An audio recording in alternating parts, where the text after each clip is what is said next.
Welcome to the InfoSec Insider podcast, brought to you by URM, the UK's leading information and cybersecurity specialists. Hi, my name's Annie and I'm here today with Stuart Skelly, who's a senior consultant with us at URM. Welcome to another episode of InfoSec Insider, Talk DP. So, as some of our listeners might already be aware, Stuart every year does a review of the Information Commissioner Office's or the ICO's enforcement activities, so monetary penalties or fines, reprimands and enforcement notices, all of that activity that has occurred in the year past. And so today we're going to be looking at that review and focusing on recent trends in the data protection regulators' fining behaviour. But before that, Stuart, can you just say a little bit about the context of any changes in the ICO's enforcement activities generally, year on year from 2024 to 2025, the year just gone? I've heard something about a bit of a collapse in ICO enforcement activity last year. Yes, well, Annie, there is actually quite strong evidence to support that view, which caused some concern among civil liberties groups and other civic organisations who in November of last year complained to Parliament about the fall off in ICO enforcement. To give some brief figures, and obviously those who are interested can get the full chapter and verse from my 2025 review blog on the URM website you just mentioned in your intro, Annie. In 2024, the ICO took a total of 62 regulatory enforcement actions, 32 of which were in relation to breaches of the UK Data Protection Act and the UK GDPR, so just over half. In 2025, that number of regulatory actions had fallen by a full 50% in the space of 1 year to 31. And 17 of these 31 actions were taken for breach of these data protection laws, so a slightly higher proportion than in the preceding year. But this marked drop-off in enforcement activity generally masks an even more interesting story regarding fines.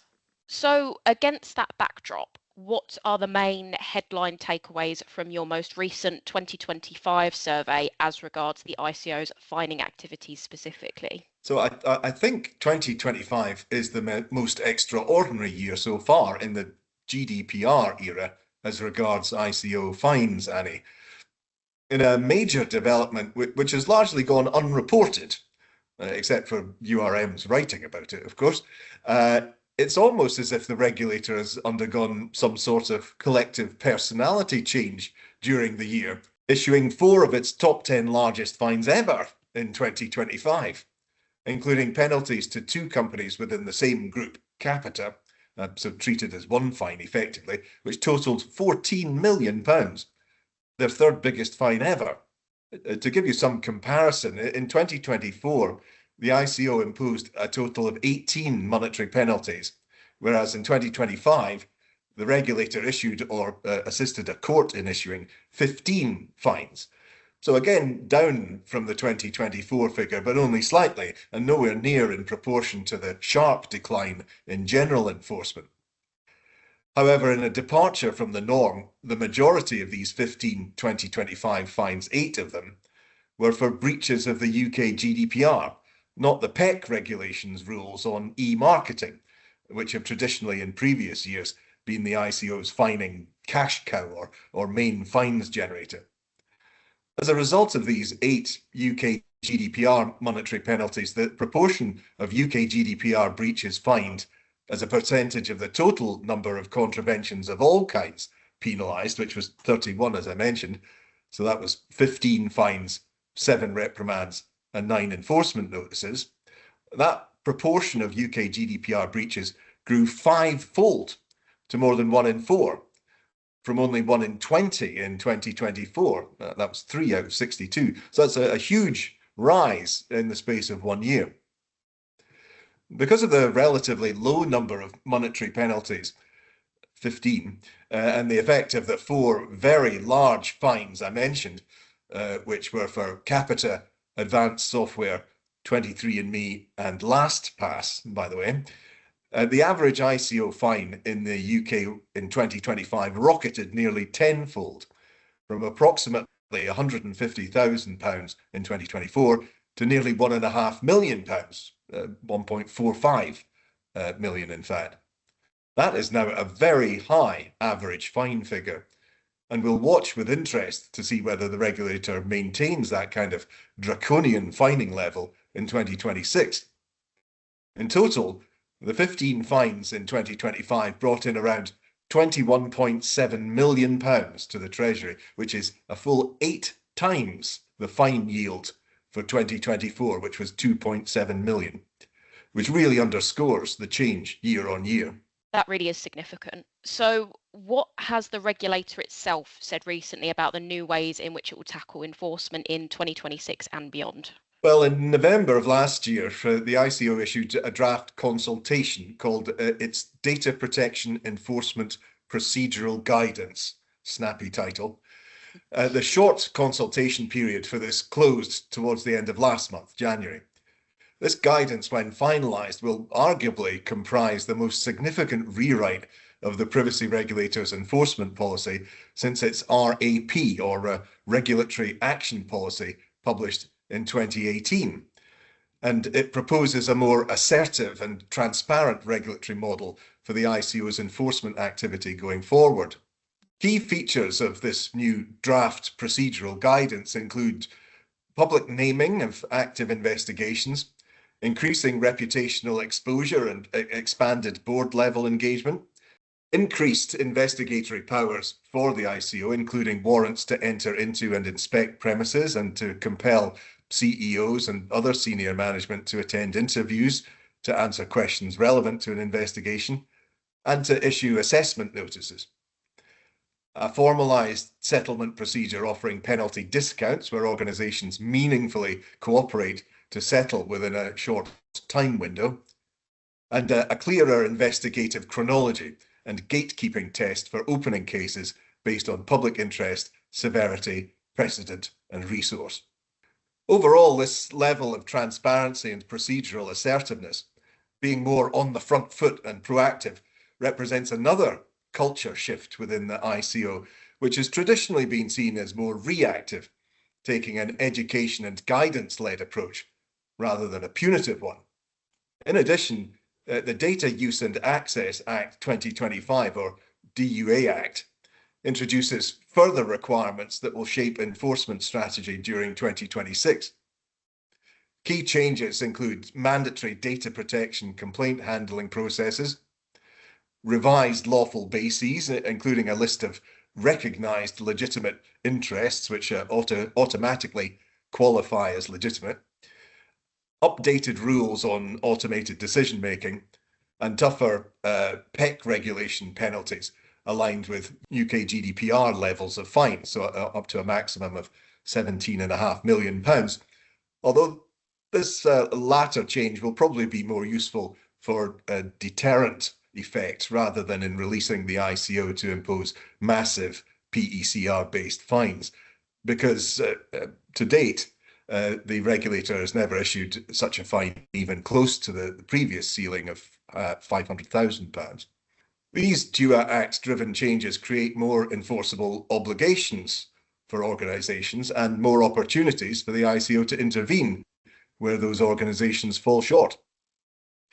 The regulator has signalled that organisations will not now only be expected to comply, but to demonstrate compliance through formalised, carefully thought through and considered governance and documentation, in particular bespoke and appropriate to the size of the company and nature of the data processed. So with the trend for issuing higher fines remarked upon earlier in this podcast, the more robust fining posture, underpinned by this new, more publicly interventionist enforcement strategy, URM expects to see in the ICO, or the Information Commission, or IC, as it is soon to become, in the months and years to come, a watchdog with its teeth more bared, coming out fighting from its corner, to mix my canine and boxing metaphors a bit. And by the way, Annie, what do you think of that rather Orwellian sounding abbreviation for the new Information Commission, the IC? Or the "I see what you're doing," I suppose. Can't see them using that in their advertising, though. So finally, Stuart, are there any stories out there that we should be keeping an eye on which might have an impact on the ICO's ability to enforce any fines it imposes? Yes, and again, this is a potentially very important story which has really gone under the radar to a quite startling degree. It concerns a unique, unprecedented, as far as I can work out, lawsuit, which is currently ongoing in a US court, the District Court for the District of Columbia in Washington, in which for the first time ever, again, as far as I can tell, a UK national regulator is being sued in a foreign court. The action is being brought against the UK comms regulator, Ofcom, by two American social media companies called 4chan and Kiwi Farms, against whom Ofcom had intimated it intends to bring fine proceedings under the UK's Online Safety Act, which, like the UK GDPR and the EU GDPR, has worldwide jurisdiction, or extraterritorial reach, as it's known. These US social media businesses, backed by a supportive statement from a high-ranking US government trade official, which is also highly unusual, are suing to have Ofcom's fine notices ruled unenforceable in the US because they claim Ofcom doesn't have jurisdiction over purely US-based organizations. Now, as you can imagine, this case is being eagerly followed by regulators, not just in the UK, but all over the world, which apply legislation with a supposed extraterritorial reach. So, for example, all the European GDPR supervisory authorities will be taking a keen interest in how Ofcom fares in this litigation. Because if it fails, that will set a precedent in the US, but possibly also further afield, possibly fatally undermining their global jurisdiction enforcement powers, none of which have been tested in this way yet. All the EU supervisory authorities' fines against US companies to date, and there have been several extremely large ones in recent years, as you know, have been against those with establishments and assets within the EU that the data protection authorities can enforce against.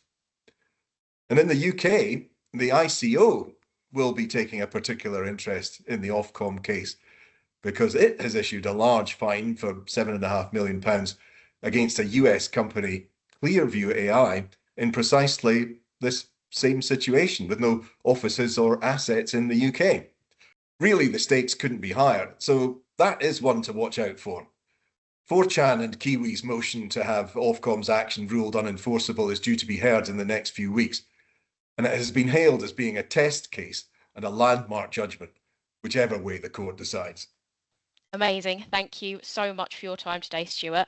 Just on that Clearview AI point, we have actually got a blog on our website, which Stuart very kindly wrote up for us, which gives a little bit more detail on what's going on with that case at the moment. So that is on our website, urmconsulting.com, and is called ICO's Appeal in Clearview AI Case Upheld. And of course, if you want to go and read Stuart's full analysis of the ICO's enforcement action last year, the title of that blog is Analysis of Enforcement Action by the ICO in 2025, Actions Way Down, Security Data Breach Fines Way Up. So thank you again, Stuart, and thank you everyone for listening today. We will see you next time.